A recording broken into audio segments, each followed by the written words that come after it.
Hello, we are live. Hello. Griffin, you there, man? Yep. Good to see you on board, man. How y'all doing? Not good, man. Not bad, not bad. I wasn't sure whether my link would work, but obviously it did. Well, I'm sometimes not things really, work out. I'm not really that clued up with StreamYard in terms of sending stuff out and stuff, but yeah, that seems to work okay. Uh, yeah, so what's happening, man? Well, I went and saw the new Bond movie. Yeah, no interest in that. I mean, I don't mind talking about it, but Well, not really. I'll just share my quick thoughts on it. No spoilers, but the good news is it's not a woke Bond. It's not a woke Well, movie. That's the see good news. that, yeah, well, that is good because I'd heard It's other stuff that maybe it was a bit woke. I mean, no the double O trailers. six, yeah, The trailers really kind of led you to believe, that it was, but it's not. It's definitely about Bond, and the characters in the movie are pretty much there to support Bond. So that's the good news. The bad news is it's a James Bond movie that doesn't really want to be a Bond movie. And what I mean by that is it really wants to be a Marvel movie. There's a yeah, lot of jarring tonal shifts. Like there'll be like a ultra serious scene, and then next there'll be a really kind of goofy, odd one liner. Not even really one liner, just kind of a quip. It's really strange. It's the tonal shifts in this thing are really, that's my least favorite part about the movie was the tonal shifts. I suppose going forward, Bond is at a bit of a crossroads. Daniel Craig is obviously it's his last film, so where do they go next? I suppose they're a little bit of. I mean, I don't think it's even been decided yet. I mean, Tom Hardy's been mentioned, but I think Tom Hardy's too old to play Bond. He's like Yeah, 40. I think he's like nearly 40. He's like 44. he's in his 40s Bond, at least, yeah, early Bond. 40s. The next Bond needs to be mid 30s at the oldest. And why Henry Cavill has not been approached is just beyond me because Henry Cavill is the perfect Bond in my opinion. He's got he's got the looks. He's got the accent is already on point because The that's how he talks. physique.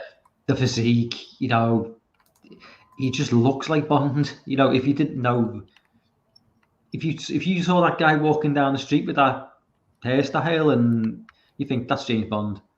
You know what I mean? It's just he just looks like James Bond. But Try to siphon like, some of his genetics. yeah, I know. Fucking hell, I'd like some of his genetics to tell you. I know, Um, right? but I don't know. But where they go now, I don't know. Is Henry Cavill too? I don't know. Like you say, it's not woke, but is Henry Cavill just too non-woke to make it as the next Bond? He's a white, straight white guy. So I don't know. Maybe that's a little bit, troublesome. Oh. But and he's not getting any younger. I mean, he's like sort of like Late push. 30s. Yeah. He's like sort of getting on for like 38, I think. So time's not on his side either. So they, but he could definitely do 3 or 4 films. I mean, Daniel Craig's like 52 now, Mm-hmm. and he's just obviously just wrapped this one up. Obviously, this was wrapped up about 3 years ago, but you could get 3 or 4 films out of Henry Cavill, but I would like to see, a Bond, somebody who's maybe, slightly younger, maybe early 30s. But at this point in time, I don't really know who would fit that role. Mm-hmm. But, it is what it is. Yeah, the new Bond movie. It's a weird one because it's really odd because it's like there's some great action sequences in this thing. Like the Yeah. action is top notch, like excellent. But like I said, like the kind of the plot is pretty muddled. There's a lot of plotting. It's a little too damn long. Like it's the last sort of like ever since the Daniel Craig era began, they've oh been yeah, a little bit too long, I think, except for Quantum, which was the shortest one in the whole series. and that's regarded as the worst film as in terms of Daniel Craig films. I think the Quantum is like, does that not get like the least favorable sort of reviews? Yeah, yeah, Quantum's down there. A lot of people like Spectre. I didn't get it. I thought that movie was so dull and lifeless, and it was such a drag. I was so bored while watching it. The first time I saw it, I honestly was about ready to fall asleep, and I was hyped. But then when I like a good hour into the movie, I'm like, this movie needs to end. Yeah.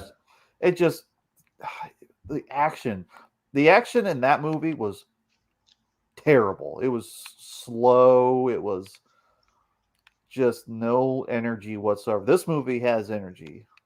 That's the good news. I mean, in terms of the Bond, the Craig films, I think most people agree that Casino Royale and Skyfall are like the two of the two best Craig films. Mm-hmm. In terms of, he's done 5, yeah. This is his 5th, right? Yep. Yeah. So up to 5, Skyfall and Casino Royale are like, there doesn't seem to be much dispute about like they're the two that most people regard as the best. Mm-hmm. It's not, with other like James Bonds, the Roger Moore and the Sean Connery, I don't think it's just quite as clear cut as, people have different opinions. People say this, that, and the other, but I think there was I don't know. For me, I've not been a James Bond fan since the 80s. Mm-hmm. I sort of like, I mean, even though I was too young to sort of like be a fan of the Sean Connery films or the Roger Moore films, really. Growing as I got older, I kind of fell in love with those 60s and 70s and early 80s films. And the Timothy Dalton didn't do it for me. Yeah. And I was never a fan of the Pierce Brosnan films either. They were just, I don't know. It just wasn't for me. Yeah. And I did like Casino Royale, but then that seems to be the general consensus. If you're not a Bond fan, you'll typically enjoy Casino at least. Yeah. But honestly, this film would not change. If you're not a Bond fan, honestly, even if you are a Bond fan, I can see this film being pretty, like, the way it ends. I'll just say that. There's some people have been talking about the ending of this film, like it's something happens that no spoilers, but I'm just saying yeah. there some people might be really happy, some people might hate it. Okay. It's definitely going to be polarizing. Okay, yeah. But off of Bond, overall the movie's okay. It's not great. It's not terrible. It's just fine. It's a decent popcorn film, which is kind of a put down, honestly. But to some people, it'll probably be a put down. But others, if you just want to have a fun, because there is a lot of action, and that's the highlight, and that's the reason to see it. And it looks and sounds great. I saw it in IMAX, and it was it sounded incredible. Yeah, but IMAX can IMAX is great, but it can kind of make a decent film appear a lot better. Mm-hmm. And then when you go back and watch it just on a small screen, but on a home screen, yeah. Oh yeah. It's definitely it's gonna lose favor. This one probably won't age very well.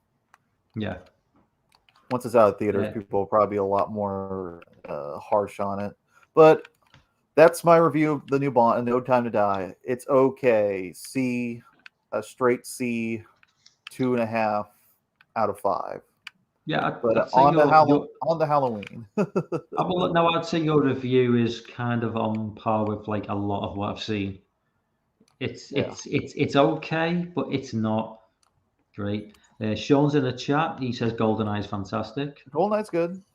and he says that Daniel Craig's best film is Skyfall, which I think Skyfall's gotten a little worse for age for me. Like I thought it was one of the best, and now that I've rewatched it, it's just a little too pretentious for its own good. Yeah. But before we get on to Halloween, sorry, go on. So go on, Griffin. No. Halloween. Yeah. That's I'll hold fire on Halloween just for a little bit because I'm trying to like script these streams. The live streams where it's like a live commentary and I just go completely off and don't even watch the film. All right. I'm trying to like script this a little bit and make do a little structure to it. So, as in like the other week when we did the it's like normie websites try to rank slasher films. I thought I would grab a few really, really shitty websites with their reviews of Friday the 13th now, and it doesn't get any worse than BuzzFeed. BuzzFeed is and BuzzFeed. Don't forget, BuzzFeed is the wokest of the woke.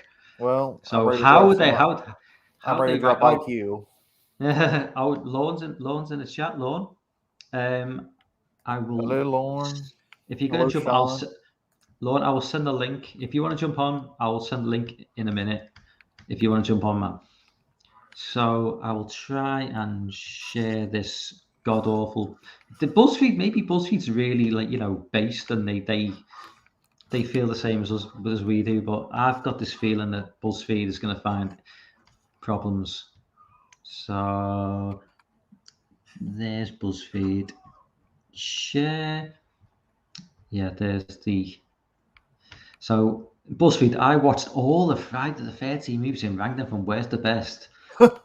And my name is Crystal Rowe, and I am a very woke BuzzFeed staffer. So let's see what Crystal Rowe thinks of the Friday the 13th franchise. I'm sure that there's not enough representation and not enough LGBT. There's actually quite a bit of representation in the series. Well, Elm Street has not enough about. Yeah. So where do we think they're going to go with the worst of the worst for Friday the 13th? I've not seen this list. Do you want me to kind of give a general? Yeah. You give me where you think what they place as number 12 as the worst of the worst. I'm going to say probably part 5.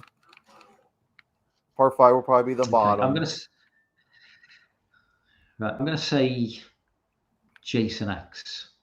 So they have gone with. Let's just see. They've got. Oh, you're right. They've gone with part 5.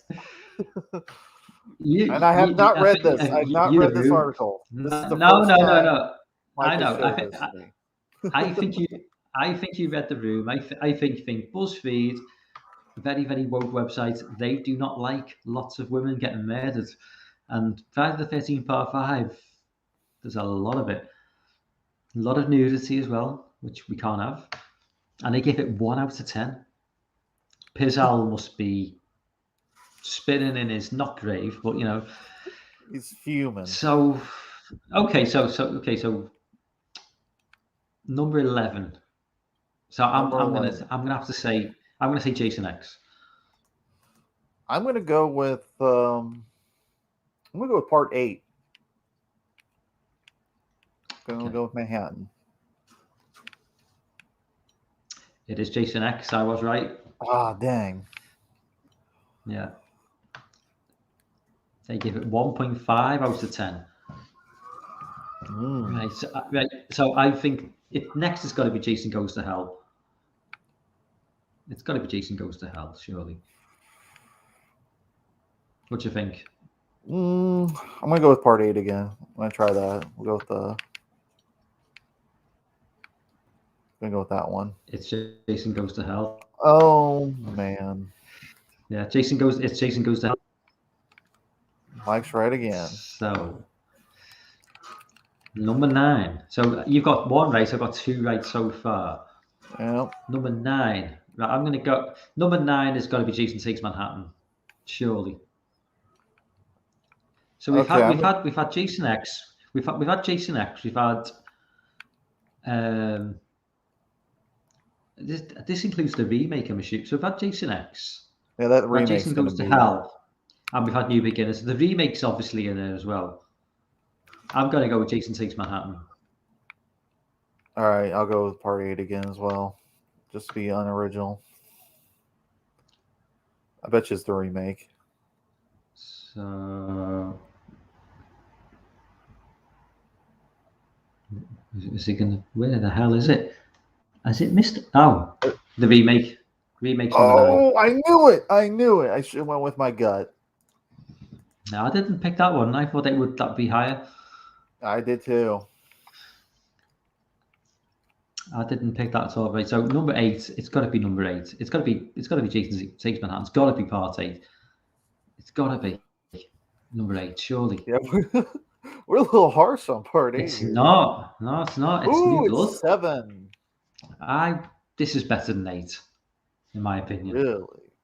Part Definitely 7. better than 8. I think that's harsh. I think. Do you think Part 7 would be higher received if the uncut gore was back in? They replaced the cut gore. Possibly. I love parts. The thing about Part 7 and Part 8 is they're not great films, but the movies at the beginning of the film, Jason's under the lake, and I think that's the perfect beginning for a Jason film. Him, under the lake, rather than just appearing like from a grave or somewhere else. I love the beginning of Part 7 and Part 8. Mm-hmm. So I think we can assume that. So Jason Takes Manhattan's got to be number 7 then. It's got to be. Surely to God. It is. Yeah. There it is. Yeah. Jason Takes Manhattan Part 7.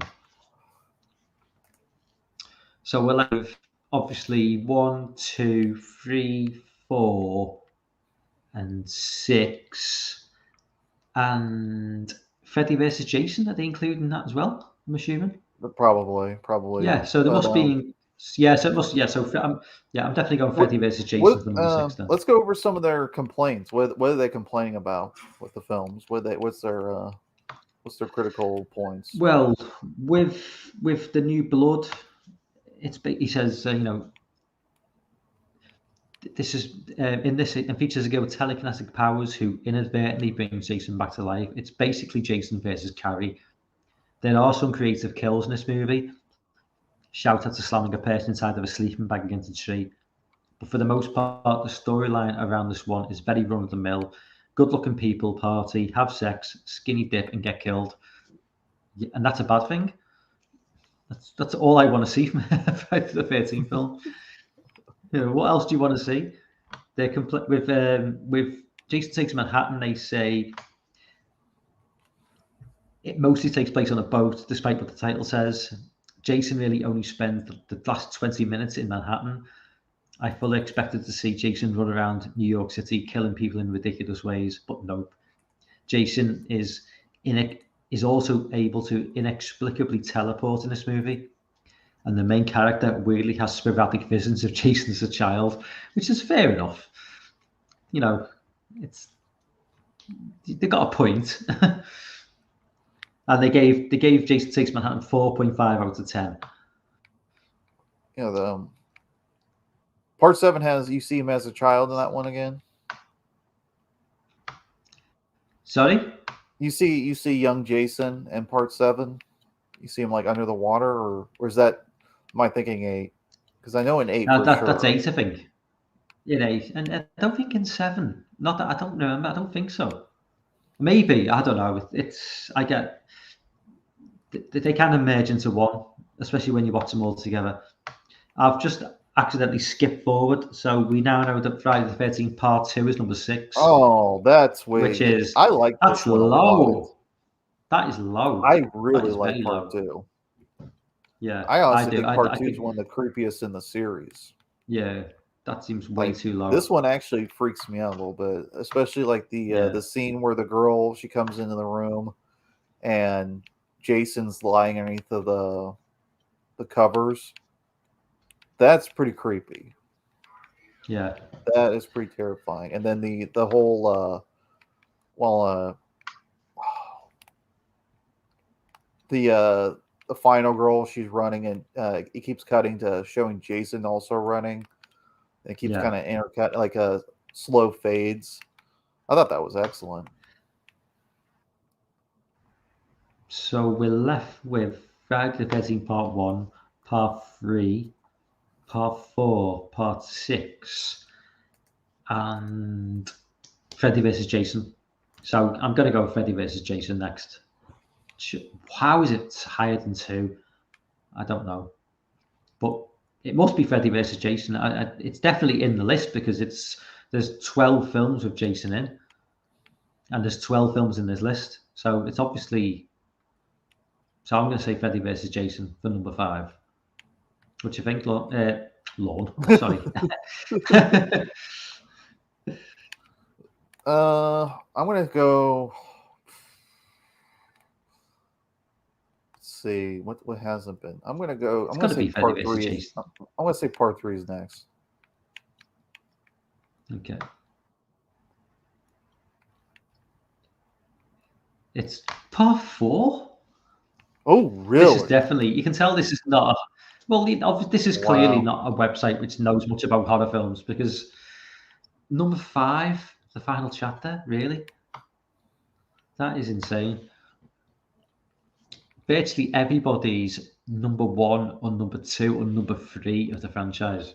Wow, this is that's ridiculous.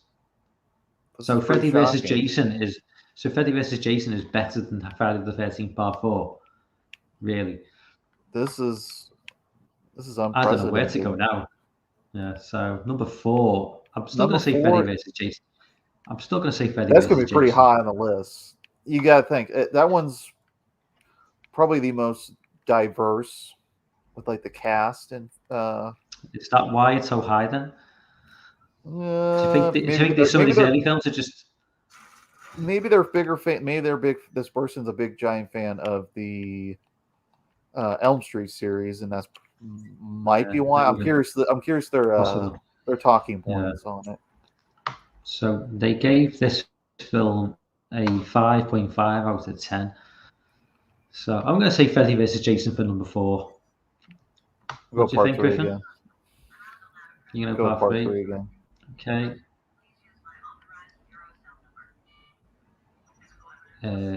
It's part 3, right? Part 3. Oh, there it is. You're right. What's the reasons for this? Freddy vs. Jason is better. They say the movie was released in 3D, so there are some ridiculous shots of things flying at the screen, which is fair enough. There are a lot of great deaths with barn tools, death by harpoon gun, through the eye no less. And someone literally gets split down the middle with Jason's famous machete and then stuffed into the ceiling. Jason also gets the famous gash on his mask when he gets hit on the head with an axe. It's not an entirely original story. There are a lot of rehashes from the previous 2 films. But I've got to give this one a lot of credit for introducing the mask, which this film is famous for, giving us the hockey mask. So we're left with Freddy vs. Jason, the original, and part 6. Part 6. Part 6. And I don't think part 6 is going to be based on what they're doing so far. I think part 6 is going to be next. No, I think part 6 is going to be like number 1 or number 2 because it doesn't have really any nudity. It's got a pretty diverse cast in that. Police officers get killed. Oh, they'll love that at BuzzFeed. Yeah. Maybe I probably shouldn't have said that, but there's that point. Jason battles on police officers. Snaps them in 2. That BuzzFeed will love that stuff. Okay. Well, this video is getting taken down. I've only got 46 subscribers. Doesn't matter.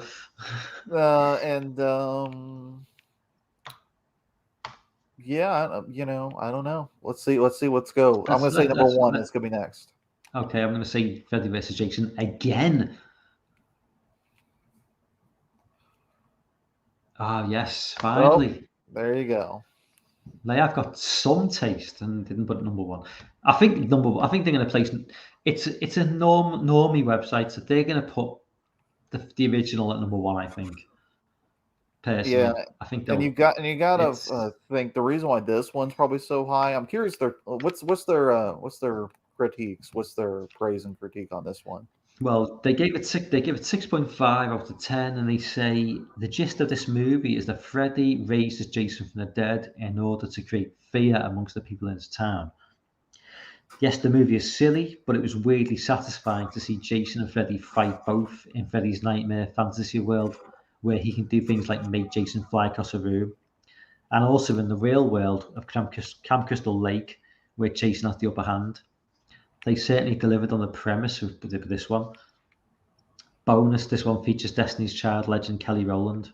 That wasn't a bonus. not in my opinion. Who? So Kelly. Yes. So I'm pretty convinced that 6 is next and the original will be number one. All right, let's see it. Let's see. I'm gonna go with 1 again. Okay. Yeah, it's 6. Yeah. Oh, okay. Jason Lives number 2. Still only 7 out of 10 though, which says something about the website where they think that the second greatest, in their opinion, second best Friday the 13th film of all time is only a 7 out of 10. But yeah, so it kind of went. I kind of figured they'd go with the original as number one. Yep, there we go. So what's their points on part 6? I'm curious.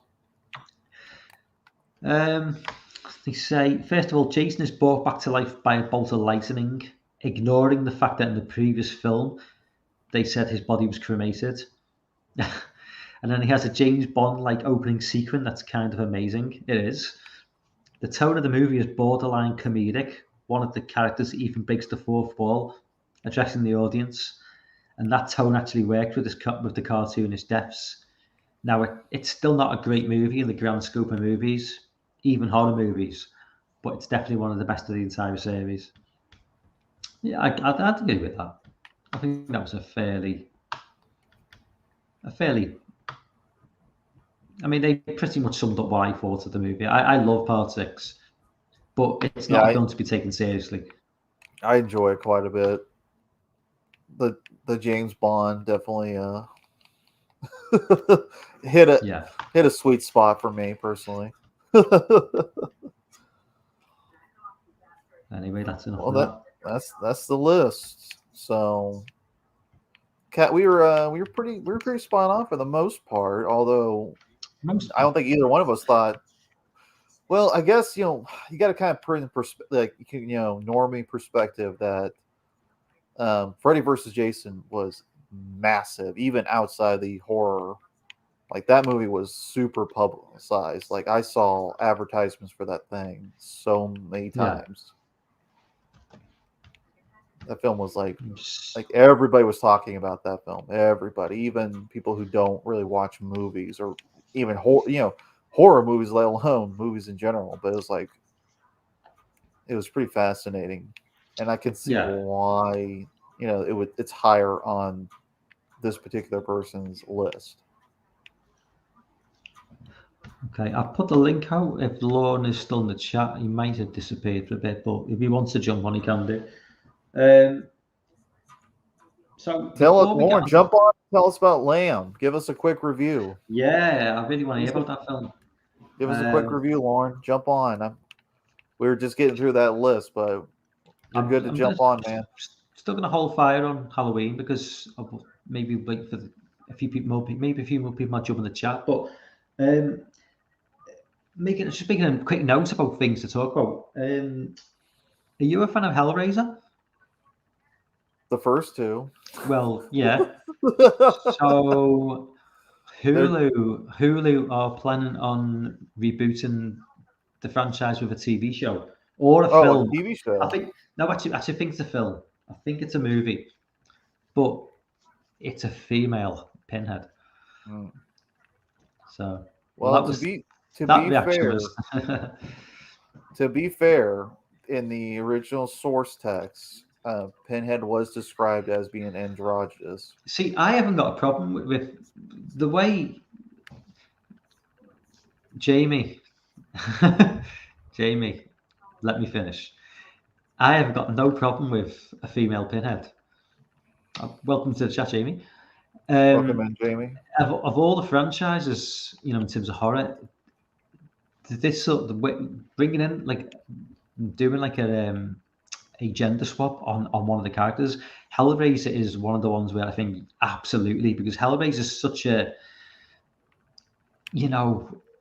it's a wellspring. You can do a lot. You can do a yeah, I lot with mean, the series. Like it's so they just were so like most of those it sequels were all like the same. They were practically the same damn movie.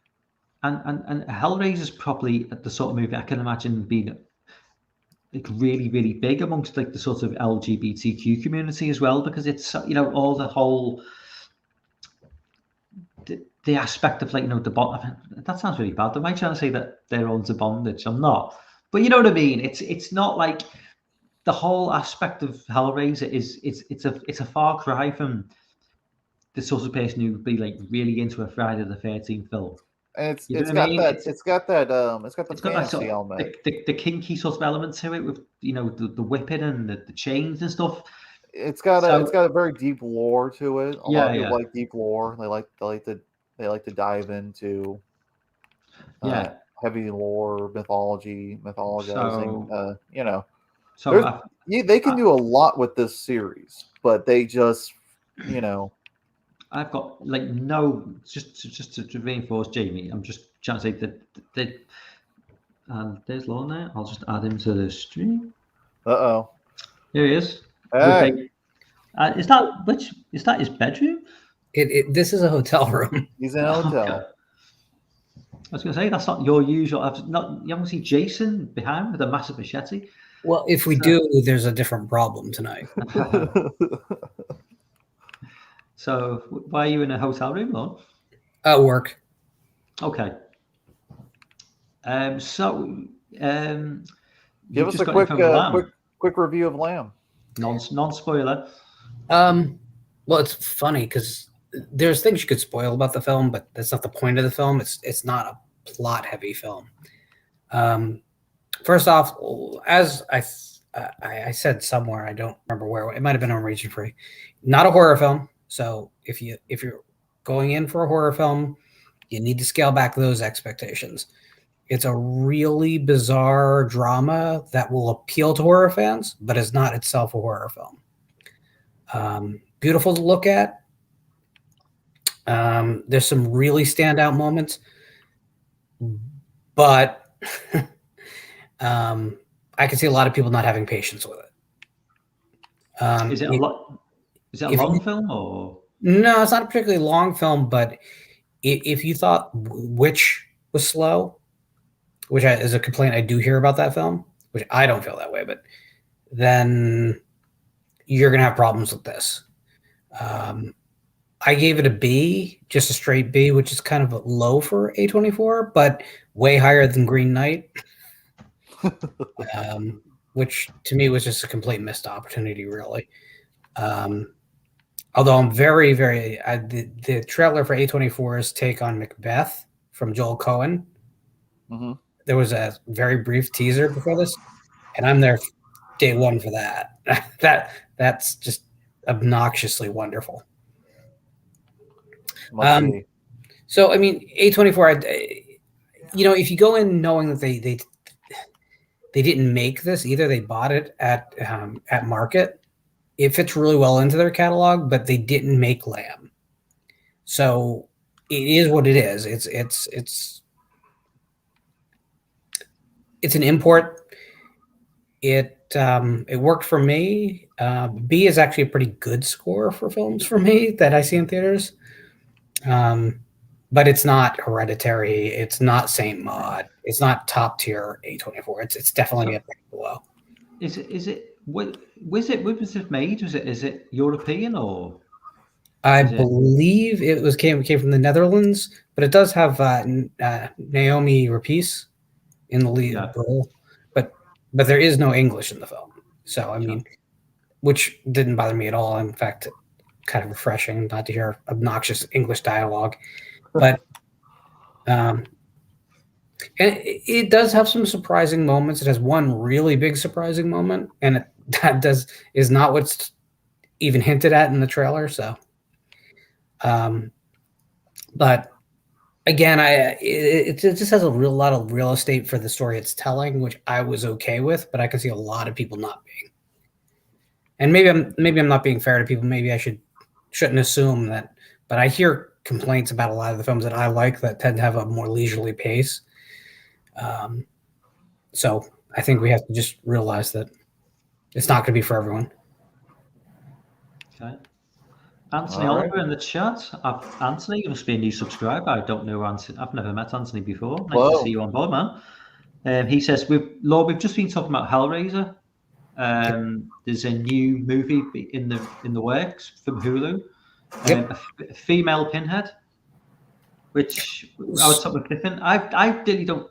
Me and Griffin were just discussing it with Hellraiser because it's such a underground type of movie in terms of like it almost seems like made for this sort of like new. I'm not gonna say woke movements, but it doesn't feel out of place to replace Pinhead with a woman because it's so. Well, it's not like a James Bond film, you know. I did catch Griffin saying that in the novella Hellbound Heart that Pinhead, who's never referred to as Pinhead, but is androgynous. Is the lead Cenobite, and that's true. I mean, but even beyond that, Clive Barker has actually drew figures that look a lot like Pinhead that are clearly female. Yeah. So there is precedent to it. I don't care about that at all. If they pull off a great, perverse, strange horror film that feels otherworldly, which is, the promise of that series, then I'm good. I don't trust Hollywood anymore, and I certainly don't trust franchises anymore, but we'll see. I think it'd be different if you change it to Michelle Myers, it would be a bigger deal, right? Yeah, obviously. Oh, yeah. The demographic you're aiming for with like a Jason film or a Michael film, that would be a disaster. But with Hellraiser, I just don't really see it being an issue at all. Although I think that a traditional a female slasher could be done right. And no, please, no one scream Sleepaway Camp because that's not done right. You just like it. I would like to see because to me, someone with a knife doesn't have to be a big, hulky, like 7-foot man. Ultimately, you're going stabby. It could just as easily be a woman and be completely just as plausible. I got a title. Well, what's that? Alice, Sweet Alice. Sure. Yeah, I watched that the other night actually. Or spoilers for a 40-year-old film, Tenebrae, right? The first half of Tenebrae, anyway. No, I think I don't have a problem with that. I just want new stories to be out there, and if changing up these established characters are as close as we'll get, I guess I should be happy about that. I just don't want the same crap over and over anymore. Because Hollywood doesn't do what we liked in the early 80s well anymore. They just don't. So I don't know why we keep chasing that. It's like chasing a high that you're never going to get back. Yeah. Jamie mentions Urban Legend as an awesome female killer. She's got sort of, but that final speech is pretty rough. I when I revisit Urban Legend, I try to sort of like I try to look at the kills and think, is this possible from a 5 foot tall, 90-pound woman? Because obviously, when you go back and you look at it and go, could she have feasibly have done what she did? And it's like, Well, She's a she's not. It's not like she's a physically imposing, woman. She's a tiny thing. Like it's funny though, because I always have this argument about Mrs. Voorhees, right? Because I do not understand the argument when people talk about her being an old woman that wouldn't be able to do it. It's bullshit. No. It's completely bullshit. But beyond that, I mean, the actress, Betsy Palmer was probably what you're talking about. She probably was a 90-pound woman, but they were smart enough to put her in baggy clothes and present her as imposing. Yeah. Shooter imposing. It wasn't more so she was imposing, is more that she was able to lure people into a false sense of comfort because of her demeanor. Oh yeah, that's why she was able to get so close to so many of the victims. That performance is really one of those cornerstone performances in horror. I think that in a way, what Betsy Palmer did with basically an eighth of the film is probably the closest anyone ever got to channeling Anthony Perkins' work in the original Psycho. It's that good to me, because she still talking fairly normally when you start getting creep vibes from her. It's not like she's talking about like crazy crap yet, and you're already like. Side note: Betsy Palmer and Anthony Perkins were in a Western film called The Tin Star with Henry Fonda. I was absolutely shocked when I saw it. I'm like, what? The two most well-known psychos are on the same screen together? What's going on here? I don't know. Anyone who says Betsy Palmer was an old woman, I think that's from people who are our age as kids watching the film. She seemed like an old woman, but when you're a kid, anybody over 40 seems like an old woman or an old man. Over 20, it's like, if you ask me. Yeah, it's like as you get older, your definition of what old means changes. And she was she was just like a middle-aged woman. Was she 50 when she did? Yeah. Friday the 13th. Yeah. So she's not. It's like that's we're not far off that ourselves, Lord. I'm 2 years away from it. So, so but as you get older, you realize that old isn't really old. Yeah. Which that leads me to a nice little segue actually, because we never discussed. Yeah, I'm going to go there, but I don't know. Oh, no. Well, I'm only going to go there if Lauren's seen the film. Have you seen Old? No.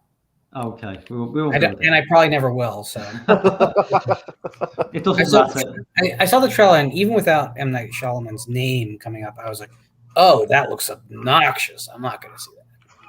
Just seeing the poster, I thought it was obnoxious. It's based on a graphic novel that I'm told is actually very, very good, but they only took one part of the story, and it's apparently the weakest part of the story.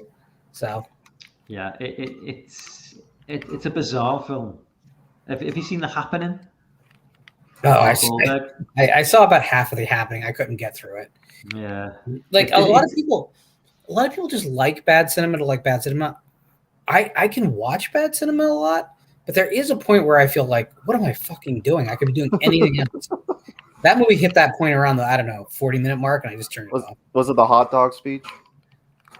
I have blocked out so much. I remember the roadway scene. I remember the Marky Mark looking at wind. No.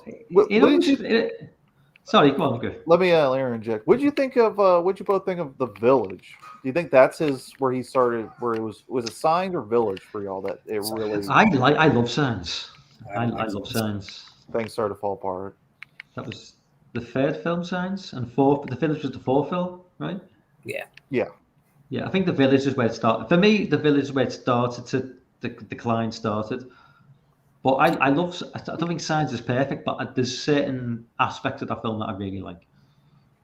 Signs to me just has so many plot problems that I can't get past it. I mean, and I'm a narrative. I'm a mood and atmosphere guy, but that's not what Shyamalan. He's capable of it because the first two films have it, but pretty much not since. So I mean, that means I have to follow the story, and then I worry about aliens stupid enough to land on the big blue planet that are killed by water.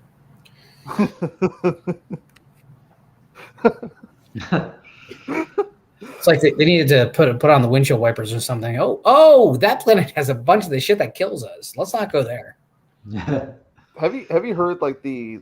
I guess no, I won't get into it. No, we'll move on. And I was actually, what was I going to move on to? I'm trying to have a structured stream tonight, but we're going to jump ahead anyway. And I'm going to ask you a question, Lorne. I think me and Griffin discussed it last week, but obviously you were in here. So Halloween Kills going live on Peacock TV the day of release in cinemas. A, is that a good decision? And B, why have they done it? I mean, listen, I'm not in a boardroom. I can't tell you absolutely. I can tell you that they were not expecting a slew of bad reviews from friendly outlets at the last week of September. That they were expecting the kind of treatment they got with 2018 from the mass media, and they're not getting it. The Variety review, the Time Out review, they're brutal, just brutal reviews. And the thing is, like, horror fans have such skewed perspectives on these things. How dare you? Well, it's true. It's like these franchises need to make a lot more than what fandom will show up to give it. It needs to cross over to the mainstream now. The IPs are too big and they've been so long running, and so many people have the hands in the pocket. They got to go mainstream, and they have to do 2018 numbers. They have to do H2O numbers. They have to do the first Rob Zombie numbers, okay, to justify the films. And I think they started to realize that the mainstream was not as pumped, and they made the move to start really building the excuses of why it doesn't do the business that it needs to do. Freaky. Well, Freaky has to be a big concern right now, right? I mean, the Halloween name still means a lot, and I'm not suggesting this film is going to fail miserably at the box office. But when it was going up against Venom, a lot of people in the community were like, oh, I think it can hold its own against Venom. Venom did $80 million its opening weekend. It's the biggest pandemic-era movie opening, period. Halloween Kills is not doing anything like that. No, Everyone needs to get a grip. Stop chance. being such a fanboy of this genre that you don't have like a view from the reality window. I think it'll open to 30, 35 maybe, but I'd be shocked if it does more. Maybe it will. It doesn't have any competition now, and the Sopranos film kind of flamed out, which I did think was going to be some competition for it. But it's got 1 week, though. That's the other thing. It has 1 week to do business, and then it'll be off the map. Is June drop in the States the week after Halloween, or is it the same week? No, it's the week after. Right, because Venom comes out on the same day in the UK as Halloween Kills. That's going to make a massive impact. Yeah. I don't know why because most releases now worldwide, UK and America come out the same day. I don't know why there's this 2-week delay for Venom. Well, both films have moved so many times, they probably happened. Venom is scoring really well, and it's actually the first pandemic film that's seeing repeat business as well. So it's still going to be a force on the marketplace by next Friday. So there's that. Then there's just the fact that if people can watch it at home, I think to get the normies out to the theater to watch it in the theater, I just don't know. Maybe it'll happen. I'm not convinced it'll happen. And then the attendant problems with the movie. They're trying to sell the movie on Jamie Lee Curtis. She's a supporting character in the movie. That's going to be a problem once word gets out. Yeah, that's going to kill the word of mouth of that film. It's gonna definitely play a part. I mean, the people who want kills and gore are gonna be happy. So if that's all you want, if that's the bar for you, you're gonna love this movie. Go see it 6 times, please. But I don't know. I think they are setting up a lot of conditions to allow them to justify what it ultimately makes, as opposed to what people think it's going to make. I'll just add just my 2 cents. There is a streamer I follow. She talks about horror stuff as well, and she's pretty normy. She does not stray away from the mainstream. And I asked her, I said, "Are you going to go see it in theaters?" And she said, "No, it's on Peacock. I'll just watch it on there." So to me, that's where most people are going to probably be watching it. Unfortunately, for everyone that cares about the box office, I don't think it will do well. And Mike always talks about the fact that the moment it's on any of these streaming services, the piracy goes through the roof. Mm-hmm. So that's definitely going to be an issue too. Peacock TV in the UK, as far as I'm aware, doesn't even exist. I've not seen anything coming through like to say where we're supposed to watch the film. I'm going to cinema anyway, but I've not seen any sort of promotional material says, well, you can watch it here, because there's been nothing. I mean, if Peacock TV exists in the UK, which I don't even know if it does, where is their push for the UK audience? Because I've seen nothing. So is Peacock TV even available? I don't even, maybe, are you checking now, Lauren? Yep, I am. Because I've never heard of Peacock TV. Nobody in the UK knows what Peacock TV is.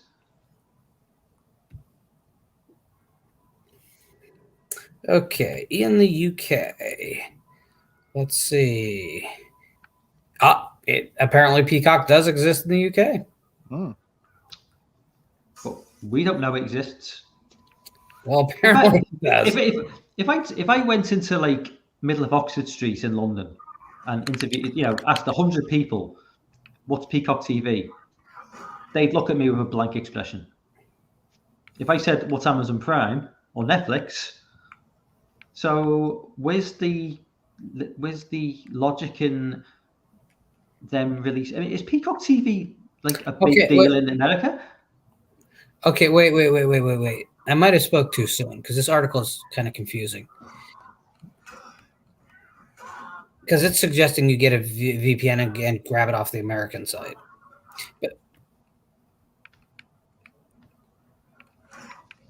yeah, Anthony's saying never heard of Peacock TV. I don't know if Anthony's from the UK. Never heard of Peacock TV. I don't think most Americans have heard of Peacock TV. I don't think that's. We're in the know. We're us three and probably people in the chat are much more in the know, but the people who don't, they're not going to know at all. Like, what is Peacock TV's biggest sort of film to stream at the minute? What are their credentials to stream? They got the Universal library, right? Is that what they got? Fast 9, I guess, would be their biggest right now. I think that's probably the big thing right now. So whoever owns Peacock TV must own something in the UK, which is like if Peacock TV is not a thing in the UK, whoever owns Peacock TV must they own WWE as well. Yeah, WWE, the wrestling network, which is lost on Lorne, I'm sure. It's not lost because I'm not searching for it. Yeah, but you're aware of WWE, the wrestling, Hulk Hogan and The Undertaker. Yeah, but so Peacock TV have got something to do with WWE, and their WWE TV is a big deal. Well, I don't know. The real question I have is though, what will this do for the longevity of the film? Because it has 1 week in theaters and that's it. I mean, when the holiday gets here, it's over, right? So presumably you got to figure a March physical release, right? Yeah. But if it's streaming that early and unless word of mouth turns out really great for it, which all the indicators are not working in that direction, I don't know. This film might have a very narrow window to make its money, and I don't know. I mean, they're still supposedly going to shoot the next one starting on the 15th of January. So they've not even begun filming Halloween Ends, no? They shot a scene for it when they shot Kills, but they actually ended up inserting it into the film. So now they have nothing for the new film. Great strategy. But email. I'm still curious as to why the financial gains to the financial, how do they come to the decision, right, we're not going to release it exclusively to cinema, it just seems like a bad decision to me. I could be wrong, but I just can't see the logic behind it. So I don't think sorry. Every film is financed differently. So without having, which is the reason why when people tell you, oh, films have to make 2.5 times its budget or whatever, it's all garbage. Like there is no simple math. Every film has a different break-even point. They all have different balance sheets. Okay. So anyone trying to tell you they know, but everyone is paid on a separate scale. So in other words, Universal are the distributor. They have nothing to do with the production of the film. They have some money in it, but they have nothing to do with the production of the film. Blumhouse are the producers. That's the studio that made the film. They're the ones that own the product because they licensed it from the rights holders. So those guys get paid not first. So the whole thing is when the distributors own the whole basket. If you want to get out all the theaters, cool. You're giving us the lion's share of everything for the first week it's out, which is where 90% of the business is now. Oh. So they must have made the calculation at some point to cut their losses with Universal because it was going to take longer for them to get paid. And that secondary distribution, i.e. streaming, was going to be a way to get their money back faster.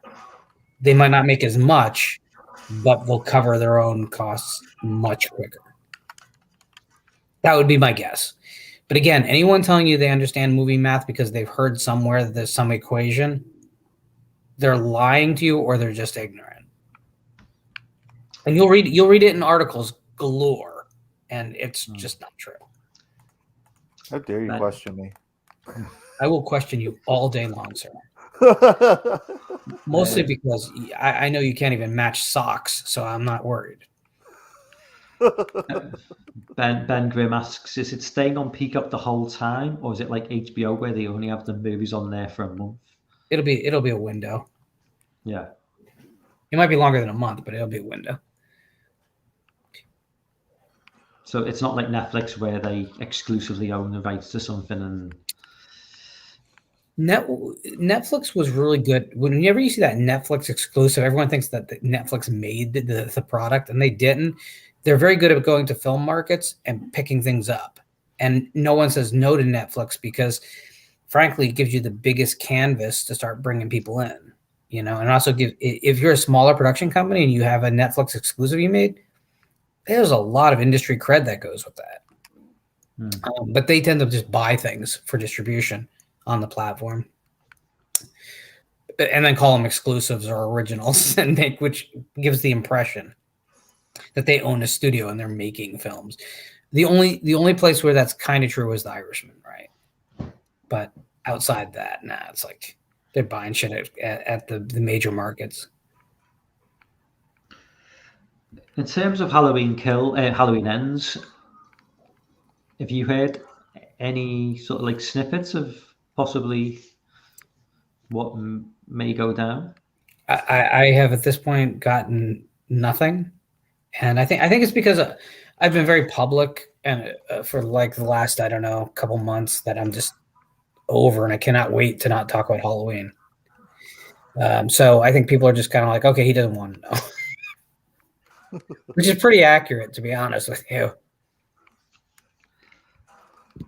Do you think? I mean, I'm gonna ask both you and Griffin. Like in terms of like once Halloween Ends is done, how long do you think it'll be before they reboot it again? And B, what do you think will be where do you think they'll go with the franchise? Because we know it's going to come back. So, A, how long, and B, what did they do with it? Because I'm thinking maybe 4 to 5 years, and I'm thinking a full reboot. Back to young Michael again, but not white trash Michael. It's good. It's happening. I can see it now. 50 years, 78, 2028, 50 years ago. I don't know. What do you think, Griff? Lauren doesn't even think about the possibility. It's gonna happen. I'm just gonna go with Mike. I'm just gonna what you said. I think 5 years we'll see another movie. I think there'll be a streaming series much sooner than that after this concludes. Mm-hmm. That's where the new money is, and especially if the films continue their kind of their feast and famine kind of release strategy, whereas like one every 10 years does really well and then they struggle. They'll make a deal. They'll make a show that they can market throughout the world in different platforms. I suspect that's what you'll see. But, I mean, again, I'm not in a boardroom. Thank God. That's a job I don't want. But, what's really funny, though? I have heard rumors that Blumhouse does want to do their take on Season of the Witch as a separate thing. That'd be cool. So cool. There has been word about that. Well, except for the whole Blumhouse side of it. that's where it's not so cool. But the old Blumhouse.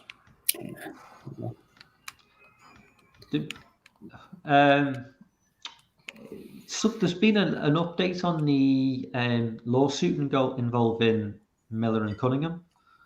Sure. Lauren? Sure. Are we any closer to seeing a resolution, or are we further away than ever? Depends what you're going to qualify as a resolution. So the appeal, which I've been saying for 2 years, this was going to happen. The appeal did not overturn the case. So Victor Miller owns his original screenplay to the original Friday the 13th. He owns nothing that he did not create in it. You can read lots of articles that will tell you that he owns the franchise now. That is not true. He owns his original screenplay. The thing he created, he owns in toto, and no one can make derivative works off of it. But he doesn't own anything that he did not create, i.e., Jason as a resurrected adult in a hockey mask killing kids. Yeah. Mine is starting to ache with all this. So he owns Camp Crystal Lake. Okay. He owns the town of Crystal Lake. He owns Mrs. Voorhees. He owns the Christies. He owns Alice. All the supporting cast from the first film. The general backstory about Jason drowning as a child. He does not own the dream sequence at the end of the film because that's not in his original screenplay. But he doesn't own anything that came afterwards. So no adult Jason, no Tommy Jarvis, none of that. So hypothetically right now, if a third party, let's just say Blumhouse, who happened to have worked with an attorney named Mark Toberoff, who happened to represent Victor Miller in the case, wanted to make a Friday the 13th, a proper Friday the 13th, they would have to get Horror Inc., which is the company that used to be Manny Entertainment, which made the original Friday the 13th. They'd have to get them on board because they own all the later franchise material. They'd have to get Miller on board, which basically they had Miller on board. But then they have other issues because it becomes a situation whereas right now the descendants of Kurtz and some of the other writers from the subsequent sequels are all past the 35-year mark. They could all sue for reversion of their rights to their screenplays now. Alternatively, Cunningham can go to the Supreme Court, petition the Supreme Court to hear a further appeal. And the Supreme Court could hypothetically take it. I'll tell you why they won't, because Marvel are going to be the ones that appear in court to fight over the same issue, and they'll take the Disney case. They're not going to take the Friday 13th case. The other caveat to all this is all this only matters in America. There's no such thing as world copyright.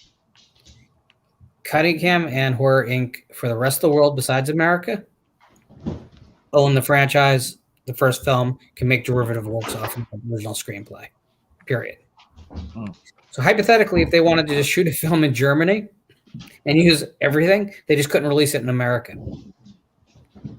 So anything is possible. Actually, they don't really even have to go anywhere to shoot it. They can shoot it here, just not release it here. So it's a big mess still, and everyone who's reading articles thinking that we're closer to a resolution. Maybe if Blum reaches into his pocket and pays everyone off, maybe. But is that a big shining reward for anyone? The fact we'll get a Blumhouse Friday 13th? Is that what we want? Is Jason Blum, like his whole organization, have they got the money to to back it? For what it would take, you got to figure that the Horror Inc. side of it for a new production to license what they own, considering they can't make a domestic product for release. What you figure probably they're going to want somewhere between $10 and $20 million to do it because of hard feelings, right? Miller is in for back end. Period. He was always in because he had no flesh in the game otherwise. So hypothetically, budget of the film $15 million, $20 million maybe. That remake was 35, which I don't know where that money went. Michael Bay's pockets. So you can probably say that production costs on the film with advertising 60. That would be half of what they have to overcome at the box office, which should be very doable. So I mean, it all kind of could work, but the question is, will Cunningham even say yes at all? He's a third of the rights owners on the Horror Inc. side. He owns a third of it outright. So would he agree at all? Or would he just be the sticking point that says, screw that? I don't know. But no, we're not any closer. It's not going to be announced. It's not coming out next year. Forget about all that. It's depressing. No, it's perfect. Because I don't trust Hollywood. They just make a bad film. So it's fine. It really is.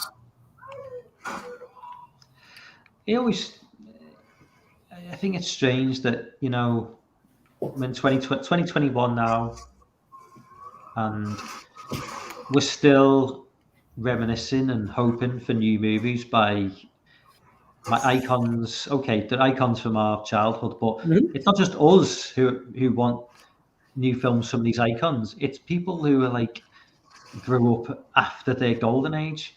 We've discussed this before on the Patreon stream with Piz, but there's, apart from maybe Jigsaw, I don't really think there's been an iconic character that is developed in the 21st century. You look at obviously the 80s and 90s. You had Chucky, obviously Leatherface in the 70s, Jason, Freddy, Michael. In the 21st century, there's been, and Jigsaw's not even really. It's more like the puppet on the little bicycle rather than actually Jigsaw himself. I don't think the traditional horror icon makes a lot of sense anymore. So if you want to look at it this way, a film like Final Destination or a series like Final Destination makes more sense to where our true anxieties are. And I know everyone thinks that you can just make fun horror movies and they'll do well, but that's not true. Like Happy Death Day was a great example of trying to go too fun too fast, and it just burnt right the fuck out. I love that film. Did you love the sequel? Not so much, but I love the first film. So, but again, their chances of a horror icon died with that sequel, right? Yeah. Now, having said that, they'll announce a sequel now, only because I said that on the air. But I just think that the idea of the generic man with a knife is very much rooted in that whole fear of urban crime invading the suburbs that was so prevalent in the late 70s. That's what Halloween it really all is. It's the idea, the fear of the like what we think of as urban crime getting into the small town. Think about all of Sheriff Brackett's speeches. It's all about my little town, right? This stuff doesn't happen here. But yet in the 70s, you started to see the what people thought was happening in the big cities start to creep in. And that's what that anxiety was. We kind of live with that now. Like, we all know some horrific thing that's happened in our town. So no one's really surprised by any of it anymore. So, but something like the Final Destination films, where the monster, as it were, is something like completely intangible and inevitable, and kind of is where we're at, because we're very paranoid people now about intangible things. I think that's why you see the Conjuring universe still exploding despite being horrifically bad. Yeah. Not wrong there. So Ada cannot be the new slasher icon, and you know why. So I guess we'll kind of, you okay if we switch a little gears, Mike? Yeah. So I've been reading the Fog novelization by Dennis Etchinson, recommended by another course, one and only Lauren, not me. But yeah, it's a fascinating read. It's a fascinating read. How it's basically the original script for the film before Carpenter reshot everything after test screening. Was it a test screening they had? The reason why they did that? I don't know how far along it was, but it was. I mean, it's so radically different. Mm-hmm. They had to have reshot most of the film. You'd think, right? Mm-hmm. Most definitely. Films do change. Studios get cold feet. I wish they didn't, to be honest with you. Just go with what you envisioned. But do you think if they did go with the original shooting script, it would be a better known or lesser known film? I don't know if we know. I don't think that we ever know that stuff. Mm-hmm. Because I think of something like a film like Dr. Phibes. Mm-hmm. Like in the horror community, you say it, people know, right? Yep. Outside the horror community, no one knows. But yet it was a big hit in America. I mean, it was the first film, not so much the second film, but there's no memory to it, right? So I don't know what's going to have a memory. Like I mentioned Happy Death Day a moment ago. Are people really still thinking about that film at all? Or did it come and go? But then it was enjoyable for the time, but sure. But then again, I'm seeing things get released on, Blu-ray that no one ever gave a crap about, and suddenly they have these huge fan bases that are coming out of the woodwork. So I just don't pretend to understand what's going to be like popular in the genre. I just know what I like. Dan says Philip Fracassi and Nicole Cushing are current new authors he's reading. Ooh. Oh, Nicole has been in a lot of great Ellen Datlow anthologies over the years. So. Going away from horror novels for briefly, just Anthony. How dare you? Yeah, sorry. Oh, okay. Well, it's Hellfest, so that's okay. Obviously, I just picked this one because Anthony, obviously, I know your opinions on Lorne is I think Hellfest has potential for a few more movies with the way it ended. And obviously, I know your opinion of Hellfest. My opinion, partly down to I watched the film once and enjoyed it. And then when you kind of eulogized about it, I think a couple of times, and I revisited it last year for Halloween, and I got it more the second time. And now it's just I'll watch it again, hopefully with you this time this month. It's a staple now. Yeah, it's a film that I didn't appreciate on the first viewing, but it's absolutely, definitely it's a classic of the genre now. I think it's a film I couldn't watch any other month apart from October. Oh well, I could definitely watch it at the drop of a hat, but I think that I think it feels like the holiday season, which I love, but I also think it's just really well written for a slasher film. There's a lot of things that are going on in it that maybe people who don't really study narrative don't realize, and it is really, really a satisfying watch for me, and it was since day one. But let's not fool ourselves. The movie broke even in theaters, and it did very well as a physical release. Actually, it's probably one of the best received physical releases in recent years, but it doesn't have any kind of legacy that it's building. I kept waiting for the cult following to really kick in the way, say, Empty Man, right? That cult following has kicked in now. But Hellfest, for whatever reason, just it's not happening. Very much like Dread. Very much like Dread. That was a movie that did poorly in the theater and did really well on home video, but now it's kind of almost forgotten. Yeah. Dan says Hellfest is going to continue to grow its fan base, much like Trick or Treat has over the years. I hope so. I don't see it getting to Trick or Treat levels. I mean, Trick or Treat, it taps into that Halloween seasonal so perfectly. Well, so does Hellfest, I think, but I think people decided very early on to dismiss Hellfest, and that still lingers. And I don't really get it, but we got to remember it came out 2 weeks before Halloween 2018, and people were hyped for that movie, so they dismissed the movie that came out earlier in the month.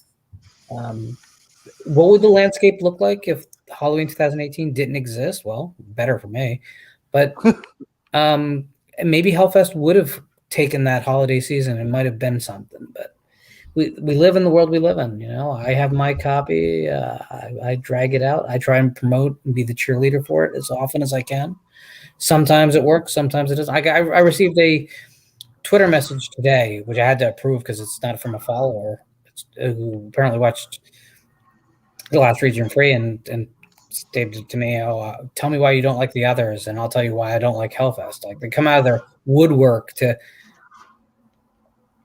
you know, I'm not going to engage. Not that I have anything against this person. That's cool. You have your opinion. I really respect that. But if you don't like it, you don't like it.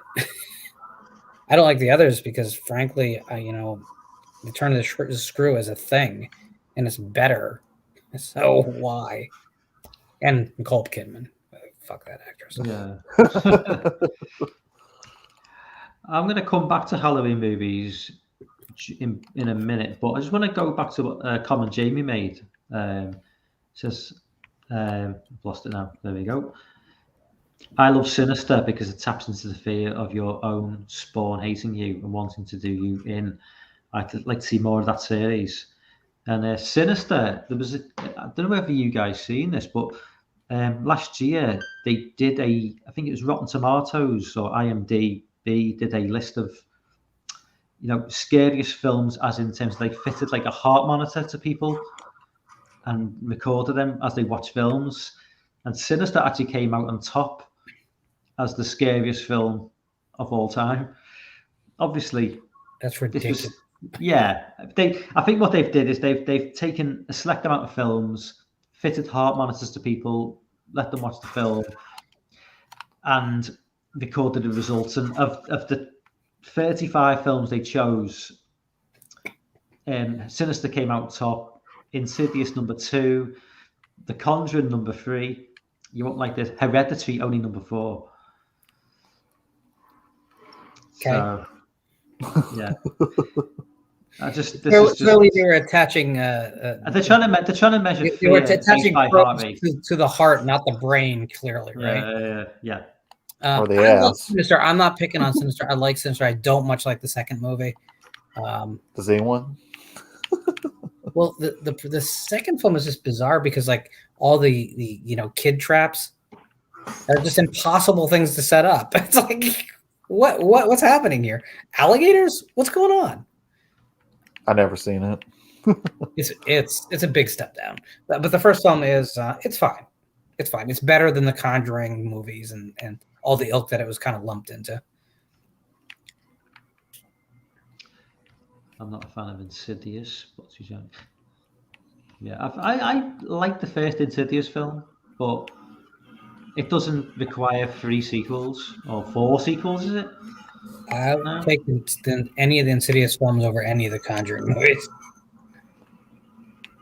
Go back to Halloween and so what are your like go-to Halloween films in terms of like what was like what's like a staple for to both of you guys?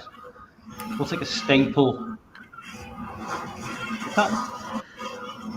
Is that Griffin's TV? What? I don't know. I just muted myself to see if it was me, and it wasn't me because I don't have that Okay. here.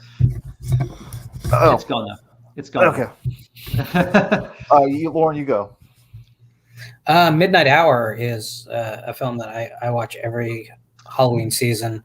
And I've never seen that film. I've never seen that film. It was an ABC TV movie in 1986. It's really, really, really great if you want something that makes you feel like how you felt as a kid about the holiday. It's kind of crazy, no question about it. It has Peter Barton, who you know from Friday the 13th Part 4. It has LeVar Burton in it. It's a crazy, crazy fun movie about a bunch of kids who decide to perform a spell in town that resurrects a witch. And she brings all the ghouls back. And at one point, they sing a song called "Get Dead," and it's pretty amazing. It's really fun. It really feels like the holiday to me, and it hits all the most tender spots in my brain cavity. So, other than that, I mean, Hellfest would be more recent. Trick or Treat, I do definitely watch. The Doherty film. I don't know. Every year is different, really. I find myself less. I used to really love when like AMC would do their 31 nights of horror films or whatever, or the movie channel, but I'm less interested because they've gotten so, I don't know, predictable. Safe. Yeah. I mean, and it's a little bit different now too. Now the box sets exist, like the big Universal box sets, and it's not like you have to wait for that special showing of The Raven this year. I can just pull it off the shelf at any time and watch it. So a little bit different.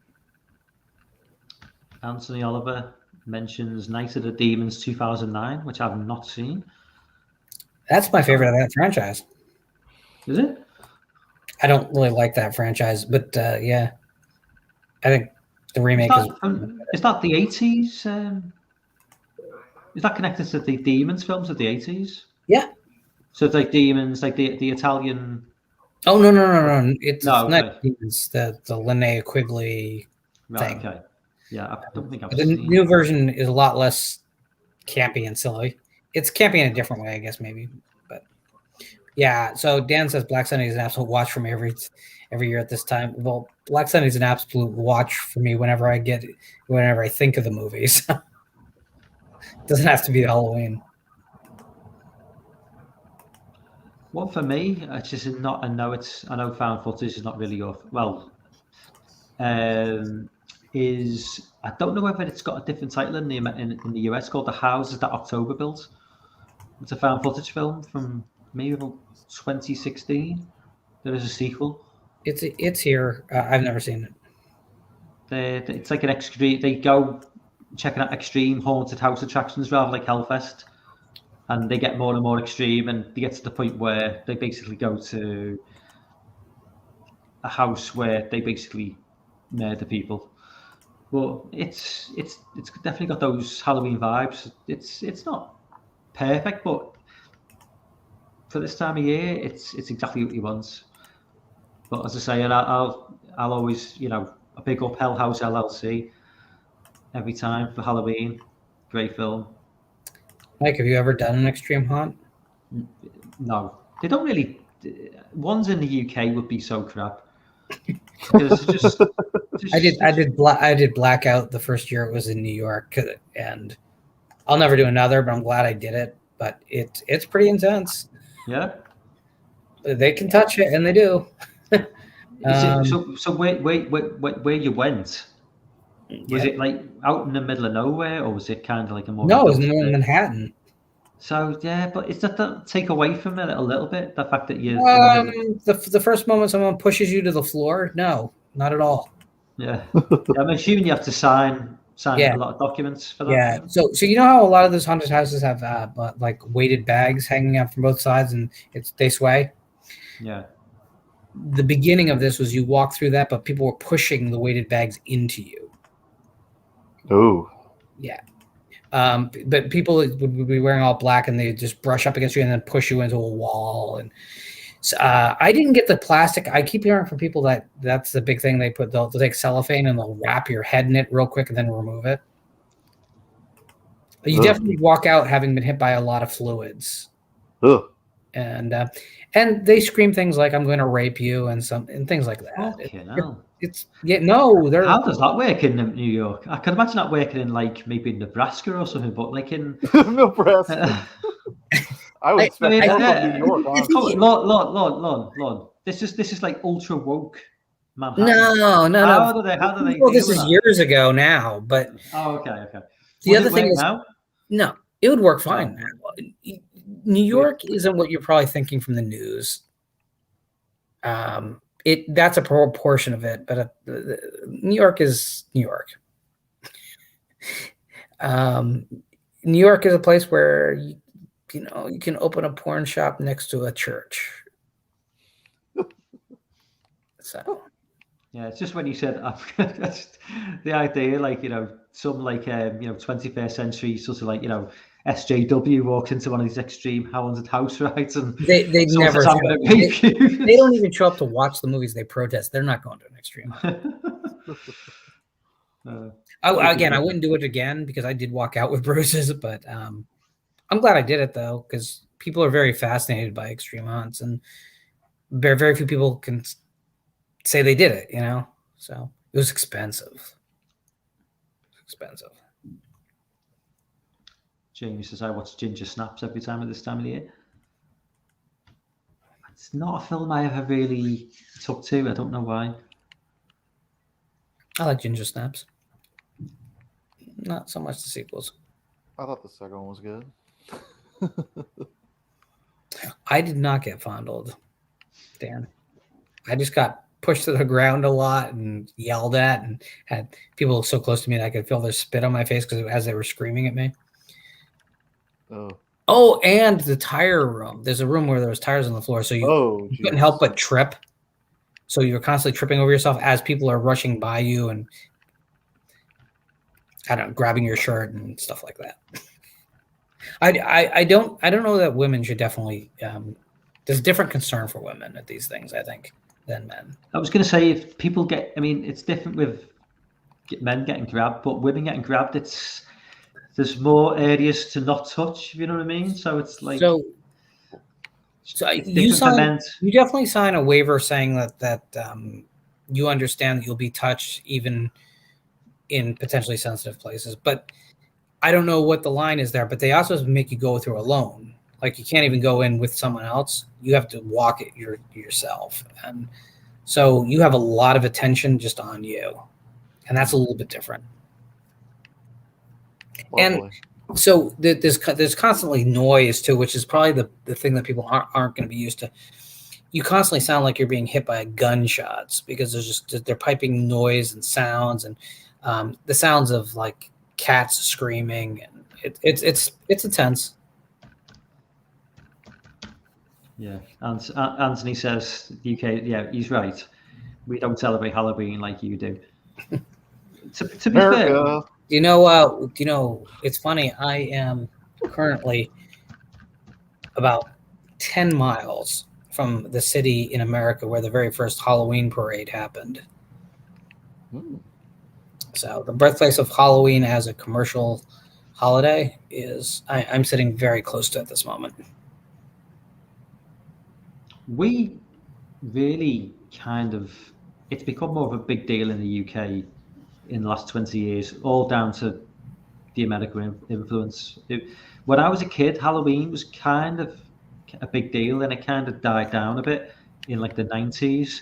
But I think with the internet era, it's become a far bigger deal in the UK. But we don't have like the way you go. I've seen peers go to these Halloween stores, these massive stores, and in September, there's just in the UK, we may have like a pop-up store a week before, and people don't decorate the houses until like 3 days before Halloween.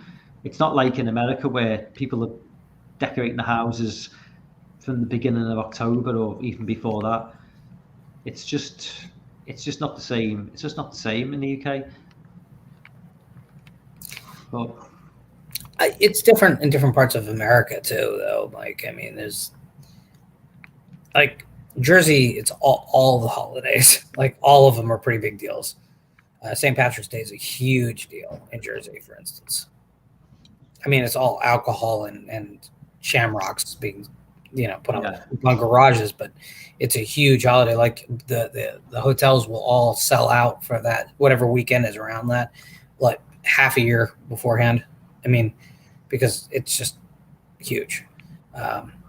If anything, the real hardcore Christian holidays are probably around me getting less so. So like Easter is not really that big a deal in the mainstream anymore. You don't really see that much Easter decorations, but the 4th of July is still huge.